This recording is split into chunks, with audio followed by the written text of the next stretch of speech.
धरती से निकले तुलसा भइले सयान हो। नारायण पूछे तुलसी से दिलवा के बात हो। नारायण पूछे तुलसी से के तर माता तुलसी के हम पिता हो। कवन नगरिया में भइल तहर बियाह हो। नारायण पूछे तुलसी से दिलवा के बात हो। नारायण पूछे तुलसी से धरती हमरे माता है मेघा हमरे पिता हूँ। धरती हमरे माता है मेघा हमरे पिता हूँ। गोकुला नगरिया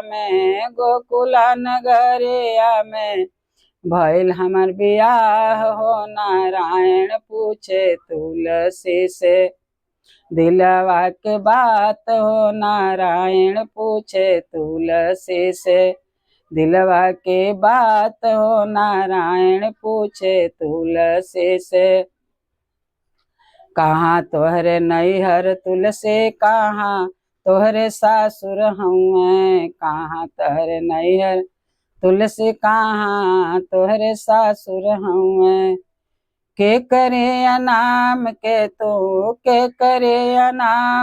तू भरेलू मांग हो। नारायण पूछे तुलसी से दिलवा के बात हो। नारायण पूछे तुलसी से दिलवा के बात हो। नारायण पूछे तुलसी से दिलवा के बात हो। नारायण पूछे तुलसी गंगा हमरे नैहर है जमुना हमरे सासुर हूँ। गंगा हमरे नैहर है जमुना हमरे सासुर हूँ। तोहरे नाम के नारायण भरनी हम मांग हो। नारायण पूछे तुलसी से दिलवा के बात हो। नारायण पूछे तुलसी से तोहरे नाम के